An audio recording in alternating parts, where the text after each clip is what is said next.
Vamos à mensagem desta manhã. Muitas de nossas doutrinas bíblicas têm sido distorcidas ao longo dos anos.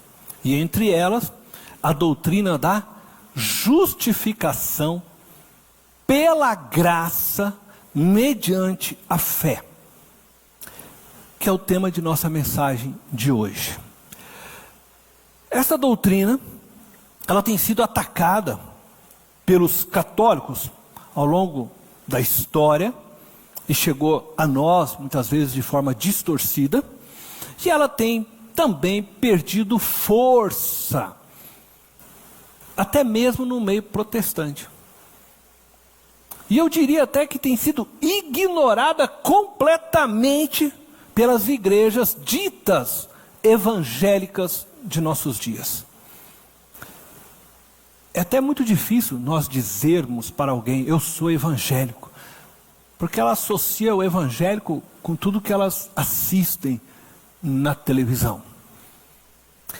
E eu procurarei então, nesta manhã, através dessa reflexão, resgatar a força desta doutrina tão defendida pelos reformadores do século XVI. E para isso, então, eu quero convidar vocês à leitura do texto de Romanos, capítulo 3. Nós estaremos lendo do verso 21 ao verso 31.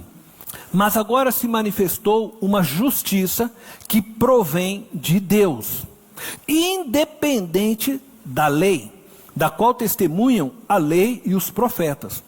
Justiça de Deus mediante a fé em Jesus Cristo para todos os que creem. Não há distinção, pois todos pecaram e estão destituídos da glória de Deus, sendo justificados gratuitamente por sua graça, por meio da redenção que há em Cristo Jesus. Deus o ofereceu como sacrifício para propiciação mediante a fé, pelo seu sangue, demonstrando a sua justiça. Em sua tolerância, havia deixado impunes os pecados anteriormente cometidos, mas no presente demonstrou a sua justiça, a fim de ser justo e justificador daquele que tem fé em Jesus. Onde está, então, o motivo de vanglória? É excluído. Baseado em que princípio? No da obediência à lei? Não, mas no princípio da fé. Pois sustentamos que o homem é justificado pela fé, independente da obediência à lei. Deus é Deus apenas dos judeus?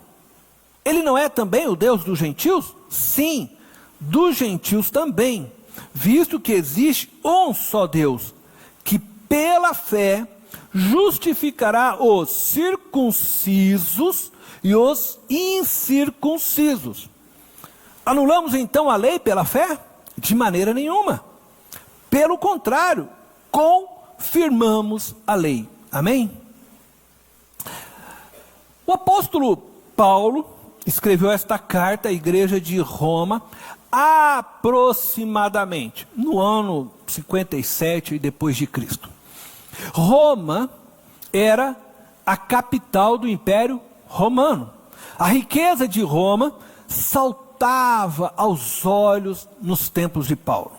O seu comércio era algo extraordinário. A cidade de Roma era uma grande consumidora de mercadorias e especiarias. Por isso Roma atraía todos os tipos de pessoas até ela.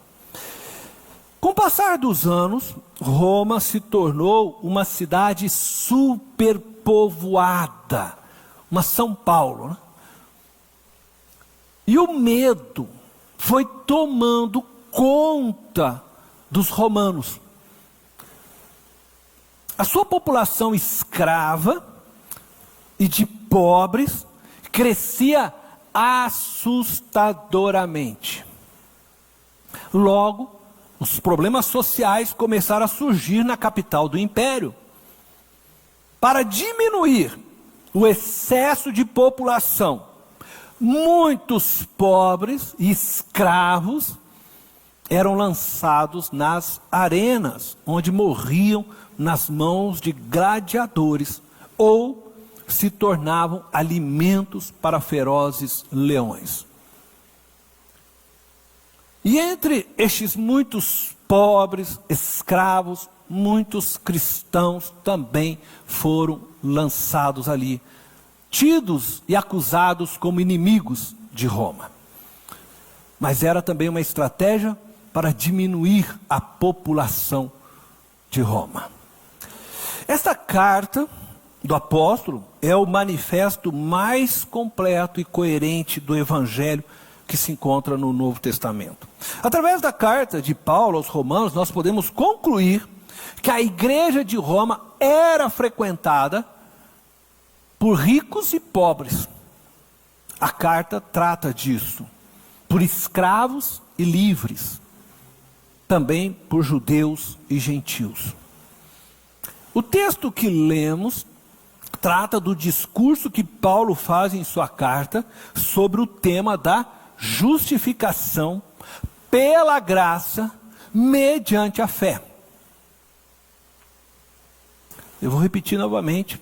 Veja que eu não estou falando somente de justificação pela fé. Embora possamos tratar assim, mas justificação pela graça mediante a fé. E o primeiro ponto que eu quero destacar é que a justificação, ela é um ato da justiça de Deus. Esse é o primeiro ponto para nós nesta manhã. Justificação é um ato da justiça de Deus. Romanos capítulo 3, verso 21 e 22, diz o texto: mas agora se manifestou uma justiça que provém de Deus. Não é uma justiça que provém dos homens, uma justiça que provém de Deus, independente da lei, da qual testemunham a lei e os profetas. Justiça de Deus mediante a fé em Jesus Cristo, para todos os que creem. Não há distinção. O apóstolo Paulo afirma então que Deus proveu aos homens uma justiça, isso aqui é muito importante, que independe da lei. Isto é, ela atua sem a lei. E ele está se referindo à justificação pela fé em Jesus Cristo. Este novo caminho não é um caminho desconhecido. Pelo contrário, este caminho já era testemunhado, anunciado pela lei e pelos profetas. Por isso ele diz: mas agora se manifestou uma justiça que provém de Deus, independente da lei, da qual testemunharam a lei e os profetas. Então já era um caminho que Deus havia anunciado para a salvação de todos, através da própria lei e dos profetas. E Paulo começa a sua carta aos Romanos condenando toda a humanidade. Ele coloca toda a humanidade no mesmo pacote, no mesmo nível. Toda a humanidade é pecadora. Todo ser humano é pecador.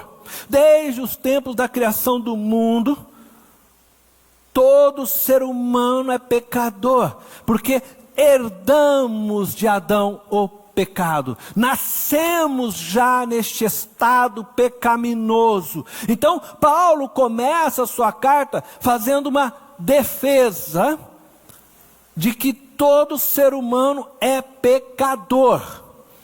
Não há distinção nisso.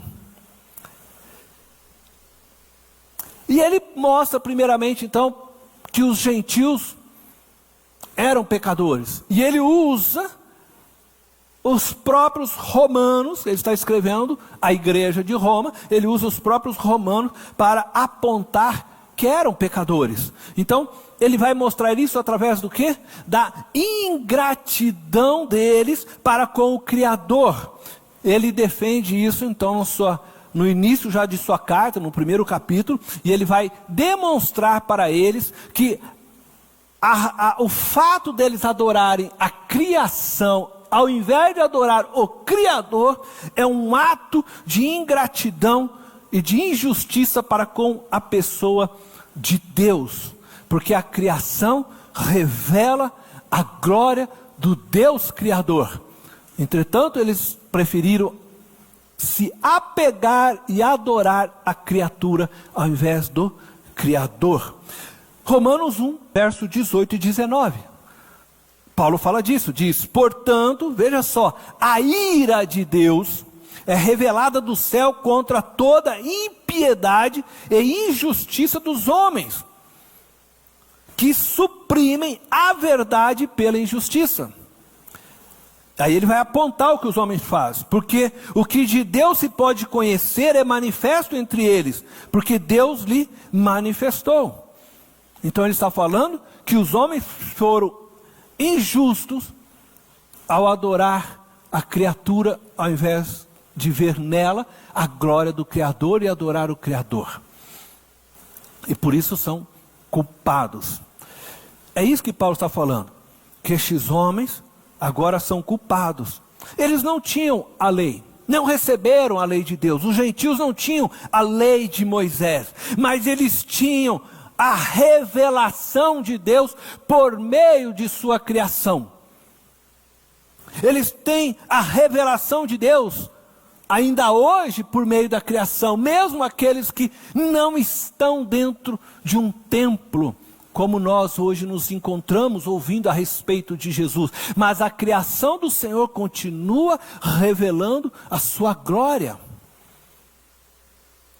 Os gentios, isto é, aqueles que não receberam a lei de Moisés, aqueles que não estão hoje dentro de um templo, que ainda não ouviram o evangelho de Jesus Cristo, eles também têm a revelação de Deus por meio da história. A história humana revela atos de Deus na sua própria história, a qual então deveria apontar para eles e a sua consciência de que existe um Deus sobre esta história, sobre esta criação. Existe um ser inteligente que está operando sobre todas estas coisas. Portanto, estas pessoas são indesculpáveis diante de Deus, mesmo não tendo elas o conhecimento da lei, ou mesmo não tendo elas o conhecimento do evangelho. Paulo está tratando disso. Então ele está mostrando que todo gentio, primeiramente, é culpado diante de Deus. Depois, Paulo vai mostrar que os judeus também são culpados. Veja só o que ele vai dizer em Romanos capítulo 2. Agora eu vou ler o verso 17, aí eu vou pular para o 23 e o 24, tá? Então Romanos 2, verso 17, depois 23 e 24. Ele vai mostrar que também os judeus que confiavam na lei, mas que não conseguiam cumpri-la, era pela própria lei então condenados e culpados diante de Deus. Veja só, diz assim: ora, você que leva o nome de judeu, apoia-se na lei e orgulha-se em Deus. Verso 23, você que se orgulha na lei, desonra a Deus, desobedecendo a lei, como está escrito: o nome de Deus é blasfemado entre os gentios por causa de vocês. Ora, os judeus receberam a lei, uma revelação maior, especial da parte de Deus. Entretanto, os judeus se orgulhavam de ter recebido a lei, mas não conseguiam viver a lei. E a própria lei que eles não conseguem viver e praticá-la, agora condena a eles. Porque a lei não veio para salvar, a lei veio para mostrar de fato quem somos. Somos pecadores. Então, quando está escrito na lei, por exemplo, não matarás, ela está apontando para mim, para você, para o judeu, de que existe em nosso ser um mal que pode nos levar a matar um outro semelhante. E nós assistimos isso constantemente. As pessoas chegam a matar até aqueles a quem eles dizem amar. Nós temos cada vez mais um aumento em nossa sociedade, por exemplo, de casos de feminicídio. Homens que dizem amar, né, as suas mulheres, mas não hesitam em tirar a vida delas. É um amor egoísta. É um amor deturpado. Quando a lei diz para nós que nós deveríamos guardar o sábado, isto é, o dia do descanso, nós não conseguimos cumprir, de fato, essa guarda como Deus desejava. E de fato Jesus mesmo chega a acusar os próprios fariseus, aqueles que o acusavam de curar no sábado, que eles não guardavam o sábado. Certa vez Jesus cura uma pessoa e alguns chegam até ele e dizem: mas como que você pode curar num sábado? No sábado não se pode trabalhar. Aí Jesus aponta o pecado deles e diz para eles: porventura quando o teu boi, tua jumenta cai no lamaçal e vai morrer, você porventura não salva no sábado? Porque ele sabia que ele salvava, porque eles não queriam perder dinheiro. Perder o boi, perder a jumenta era bem. E eles não perdiam não, aí eles trabalhavam. Eles iam lá e tiravam. Só que curar uma vida para eles, não, deixa morrer, deixa essa pessoa morrer, deixa ela com a doença. Eles não conseguiam cumprir de fato a lei, porque a guarda do sábado era para dedicar a família a Deus, para contemplar tudo aquilo que Deus fez, e eles não conseguiam viver isso, eles entendiam tudo de forma errada. Ora, Paulo está dizendo claramente que eles mesmos envergonhavam o nome de Deus. Então, tanto os gentios como os judeus são colocados pelo apóstolo na mesma situação de condenação diante de Deus. Isso significa que eu e você, nós que estamos aqui hoje, e todo ser humano que está lá fora, seja aqui no Brasil, seja fora do Brasil, todo ser humano está na mesma situação, todos nós, pela lei condenados à morte eterna. É o que Paulo está afirmando, ele chegou a essa conclusão. Então todos os homens já pecaram e carecem da glória de Deus. É o que ele diz em Romanos 3:23, ele conclui: pois todos pecaram e estão destituídos da glória de Deus. Então, ao homem não resta nada a fazer em face de sua culpa. Ele está impossibilitado de se salvar, de se auto-justificar. Então, ao homem só resta aguardar o julgamento, que é a consequência inevitável do pecado no mundo. Em Romanos, também 6:23, Paulo fala: o salário do pecado é a morte. O homem, então, está condenado. E não há o que fazer, porque todos nascem no pecado. Todos nascem já debaixo deste fardo. Não tem o que fazer. E diante esta incapacidade do ser humano de se auto-justificar, é que se manifesta a graça de Deus em Cristo Jesus. E é por isso que é graça, porque nem eu, nem você, ninguém poderia entrar na presença de Deus, poderia entrar no reino de Deus, poderia obter salvação, poderia ser liberto da condenação da morte eterna, se não fosse num ato da graça de Deus. Graça, um favor que Deus faz a nós imerecidamente. Não, nós não merecíamos isso. A lei é clara, nós merecíamos a pena, porque somos culpados. Então nós tínhamos que ser condenados à morte. Mas Deus, pela graça, Ele resolveu dar a nós um caminho de salvação, dar a nós a oportunidade de sermos redimidos, independente de merecermos ou não. Ele, por amor, fez isso. Por isso, é justificação pela graça. Portanto, é Deus quem nos justifica, conforme nós lemos em Romanos 8, 33. Paulo vai dizer lá na frente: quem fará alguma acusação contra os escolhidos de Deus? É Deus quem os justifica. Não é você que alcançou salvação. Não é você que conseguiu ser tão justo e tão bonzinho que vai entrar no reino de céu. Você vai chegar lá agora, né? Dizem por aí, tá? Aqui já não é minha fala.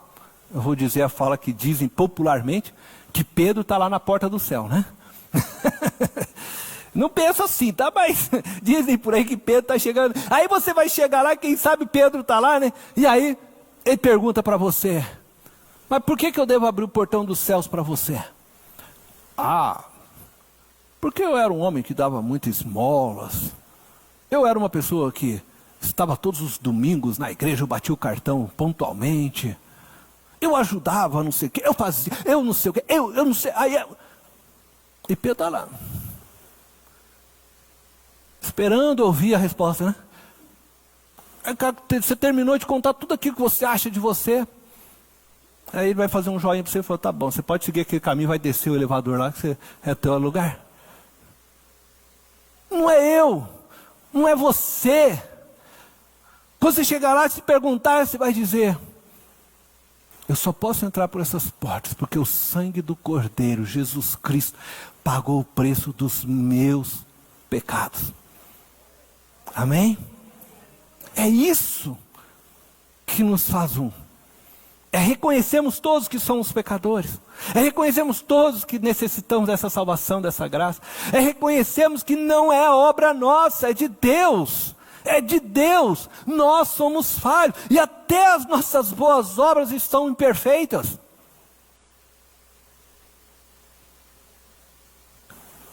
Ou não? Somente Deus pode nos justificar. E Ele fez isso livremente. E não é por causa das nossas obras, mas por causa da sua graça manifestada em Jesus. Somos salvos pela graça, mediante a fé. E isso não vem de vós.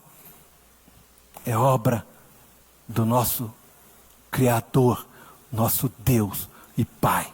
Obra dele em Cristo, seu Filho. Amém? Então, a justificação pela fé é um ato da justiça de Deus aos homens. O verbo justificar no grego é o verbo dikaiô. É construído sobre a raiz, né, do verbo dikaios, que significa justo. Mas essa palavra, ela quer dizer absorver ou declarar justo. Então, a justificação, ela é um ato que só pode ser realizada por Deus, porque Deus é o juiz que tem o poder de nos tornar justos. Porque nós não temos justiça. Ficou claro? Nós não temos, nós nascemos com pecado. Nós somos pecadores de fato. Nós estamos já condenados. Não há justiça em nenhum ser humano. Entretanto, o juiz olha agora para o Filho que pagou o preço dos nossos pecados, que derramou o seu sangue, e por causa deste ato de graça que foi feito pelo próprio Deus, juntamente com o Filho, agora, Ele, como juiz, nos declara justo, mesmo não sendo justo, mas Ele imputou sobre nós a justiça do Filho, amém? Então, Jesus morreu a nossa morte. Jesus pagou o preço dos nossos pecados, Ele sofreu a nossa condenação. O salário do pecado é a morte, Ele morre em nosso lugar, Ele sofre a nossa condenação. De tal forma que agora então, a justiça que foi feita no Filho é imputada sobre mim, sobre você. Por isso somos salvos pela graça mediante a fé. Amém? Então a ideia principal em justificação é a declaração de Deus, o justo juiz, de que aquele que crê nesta obra realizada através do Filho se torna justo. E é por isso que Paulo trata os irmãos e chama-os de santo, de justo, porque ele fala isso agora olhando para os irmãos por meio da obra realizada em Cristo Jesus. Paul Tillich, um teólogo,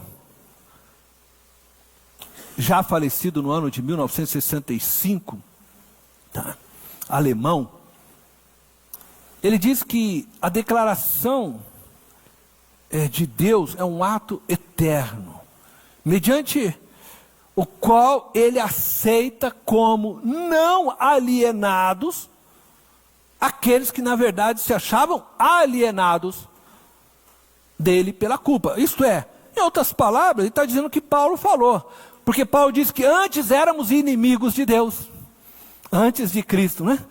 Agora em Cristo somos amigos de Deus, ou somos filhos de Deus.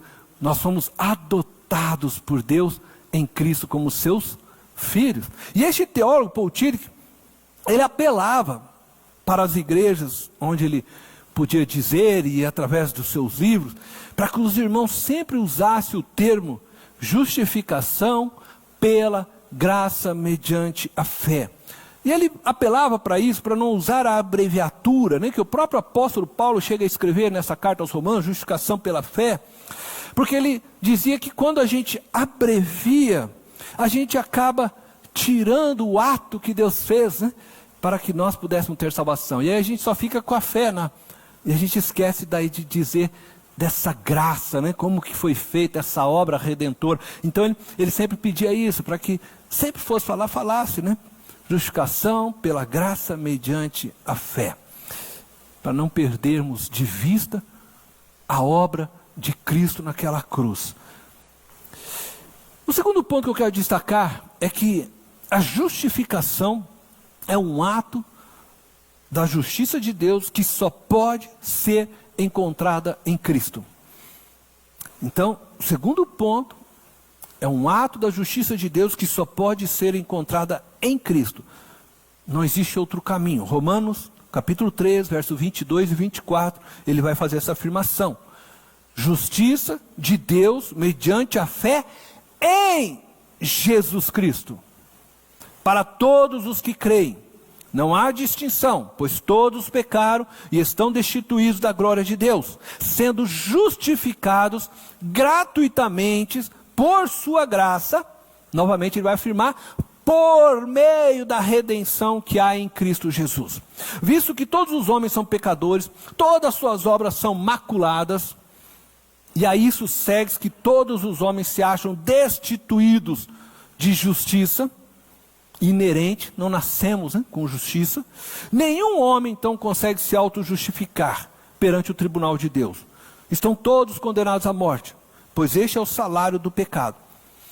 Deus, sendo rico em misericórdia, desejava salvar o homem, mas ele precisava satisfazer a lei. A lei do pecado, salário do pecado, morte. Ele precisava satisfazer a lei. A lei, ela não podia ser quebrada sem que o infrator sofresse a pena. Os pecadores estão presos, então, à penalidade da lei. E não podem simplesmente ser ilesos dela. Isso seria passar por cima da lei. E isso seria contra o próprio caráter de Deus. Fechar os olhos para algo como se não tivesse visto o pecado do homem. A lei deve ser cumprida. Suas exigências pagas e sua dignidade respeitada. Deus não pode abolir, ignorar ou deliberadamente passar por cima da constituição moral das coisas que ele mesmo estabeleceu. Paulo tentou de todos os modos mostrar que o homem nada podia fazer de absoluto para ajudar a alcançar sua salvação, conforme nós vimos no ponto anterior. De tal forma, então, que é indispensável que Cristo venha em nosso auxílio, pois Ele é o único, inerentemente justo e capaz de nos fazer justos, transferindo então para nós a sua própria justiça. Jesus nasceu sem pecado, concebido pela Virgem Maria. Jesus cresceu e, segundo as Escrituras, não pecou. Foi tentado em todas as coisas como nós, diz a palavra, mas não pecou. Por isso, então, era o sangue justo para pagar o preço do pecado cometido por Adão no início da história da humanidade.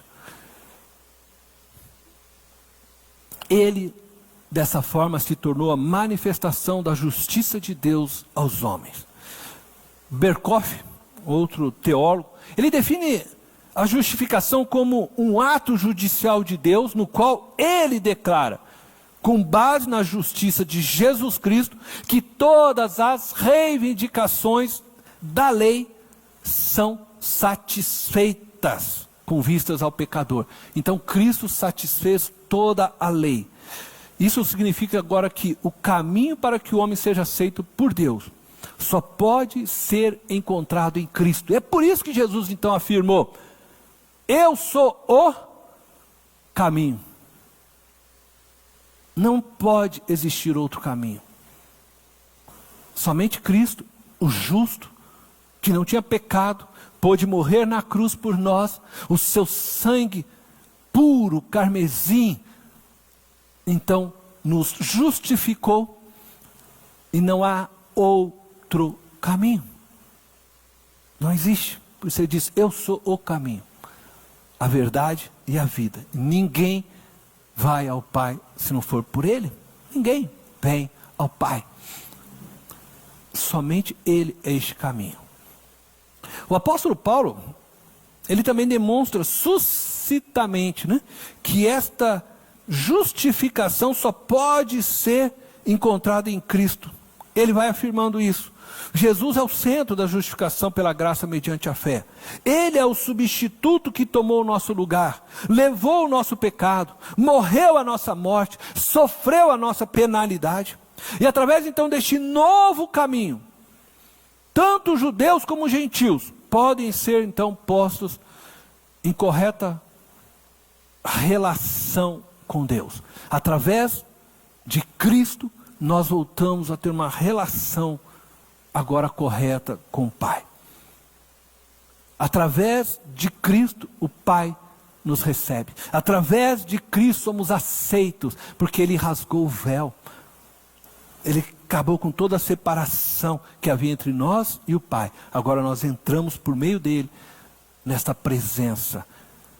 É Cristo que Deus expôs diante de nossos olhos como aquele cuja morte sacrificial fez expiação de nossa culpa. É Cristo quem retirou a iminente e merecido castigo que estava sobre nós. É Cristo quem fez.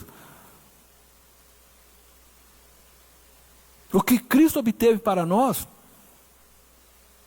nós agora nos apropriamos pela fé. Por isso, justificação pela graça, um ato de graça, da parte de Deus para nós, que não merecíamos, e que nós nos apropriamos pela fé em Cristo Jesus. O terceiro ponto que eu desejo aqui destacar, né, é que a justificação pela graça mediante a fé em Jesus Cristo nos proporciona grandes bênçãos eternas. E eu vou enumerar algumas delas e tentar também ser um pouco mais conciso aqui. Eu vou enumerar algumas bênçãos que nós recebemos por meio da justificação pela graça mediante a fé. Agora, esta enumeração, esta ordem da qual eu vou apresentar, não representa aqui graus de bênçãos, não, como é maior, não, apenas vou mostrar algumas bênçãos. A primeira bênção é a reconciliação com Deus. Então, primeira bênção, reconciliação com Deus. Romanos 5,10, Paulo fala, se quando éramos inimigos de Deus, fomos reconciliados com Ele mediante a morte de seu Filho, quanto mais agora, tendo sido reconciliados, seremos salvos por sua vida. A reconciliação, né, palavra grega aí que vem catalasso, né, é uma doutrina estreitamente aliada à da justificação, tá? É inseparável, né? A justificação com essa reconciliação. Porque a justificação é a absolvição do pecador. Isto é, Deus te tornou justo. Então não há pecado mais.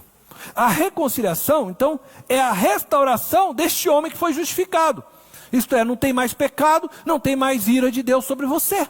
Não tem mais porque você não entrar agora na presença de Deus, porque você já está santificado pelo sangue do Cordeiro. Então, você foi agora reconciliado, né, novamente com Deus. Então, deixamos de ser inimigos de Deus e nos tornamos filhos por meio de Jesus Cristo. A segunda bênção é o perdão.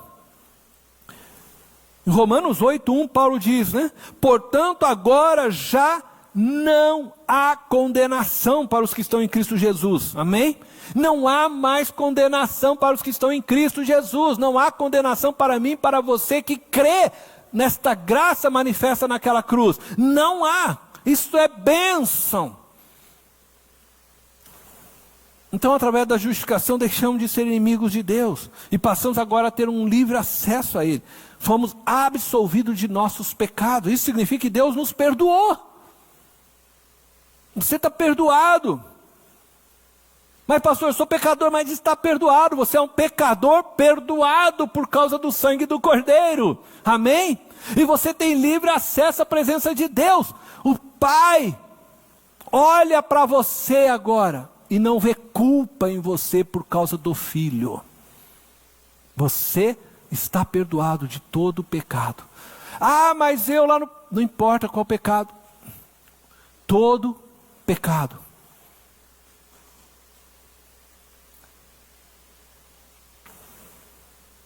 Aí você fica imaginando.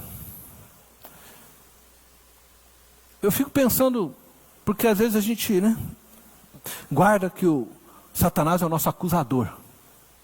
E as pessoas, né, guardam isso na mente, né? Satanás é meu acusador, está lá sempre para acusar. Olha que obra mais ingrata do diabo, né? O que ele vai acusar? Não tem mais do que acusar. Qualquer coisa que o diabo se levantar para te acusar, ele apontar para Deus, mas olha só o que... Aí está o sangue do Cordeiro. Já está pago. Ah, está pago. Aí saiu o diabo sem graça, né? Tá pago. Não tem. Não existe mais do que ser acusado dos filhos de Deus. Não há mais do que ser acusado. Se você creu naquilo que Cristo fez, não existe mais nada para te acusar. Cristo pagou o preço de todos os seus pecados. De todos. Agora, isso não significa que você não deva andar em santidade. Tem algumas pessoas entendendo graça de forma errada, né? Ah, não, tô beleza, então eu posso viver mesmo de qualquer... Não, não é assim. Você precisa viver e andar em santidade. Porque os filhos de Deus são filhos da luz e manifestam as obras da luz. Se você acredita que Deus morreu por você e você pode viver de qualquer jeito e está vivendo a vida de qualquer jeito, você precisa se converter. Porque aqueles que são filhos da luz, que têm o Espírito de Deus, não conseguem viver no pecado. Pode pecar. Pecar é uma coisa, mas viver no pecado é outra coisa. O próprio João escreve isso. Aquele que é nascido de novo, não peca. O que ele está querendo dizer é não vive no pecado. Não vive. Porque a tua consciência vai te acusar todos os dias. Porque o Espírito vai fazer isso, vai te entristecer, até você ficar arrependido e pedir perdão a Deus e consertar a sua vida. Agora, se você vive no pecado, se você vive no adultério, se você vive roubando, se você vive mentindo, se você vive fazendo, e está achando isso normal, então você está abraçado com o diabo há muito tempo e não sabia. Porque precisa ler a primeira epístola de João. Trevas e luz não tem comunhão. Não tem.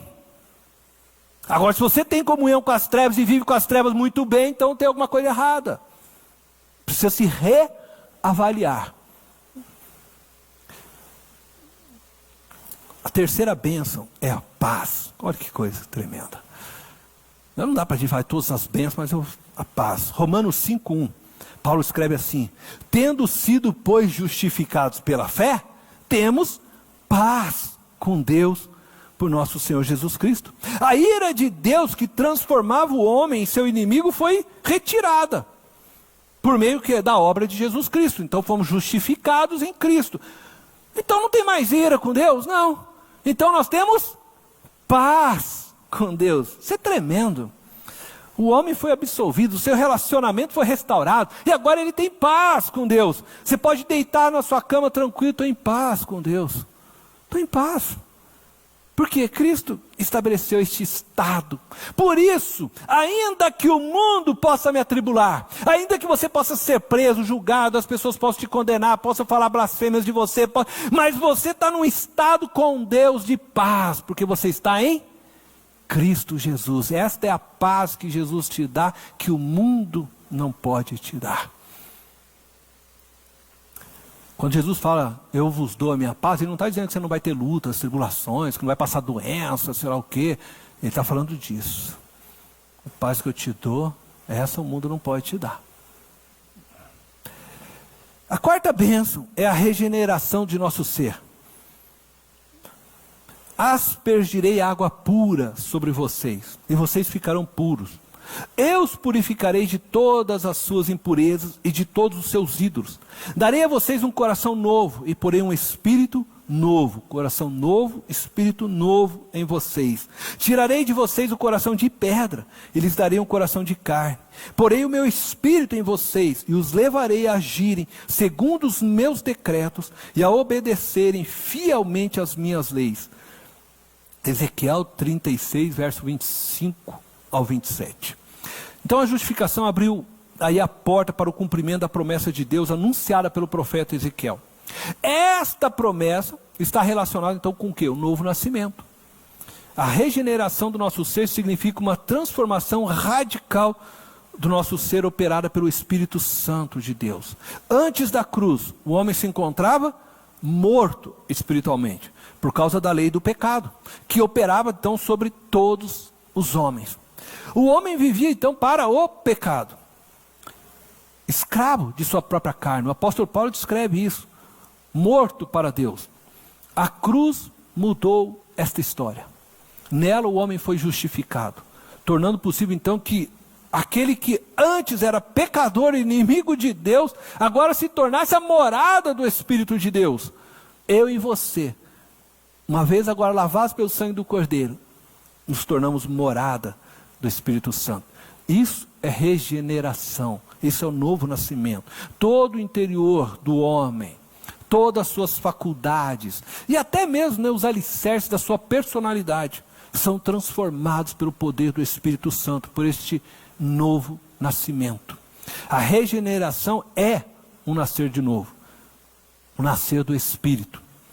Então agora, não somos mais dirigidos pelo pecado, não somos mais escravos da nossa carne, agora nós somos dirigidos pelo Espírito de Deus. O Espírito do Senhor nosso Deus nos guia e nos conduz a uma vida reta de santidade. Isto é novo nascimento.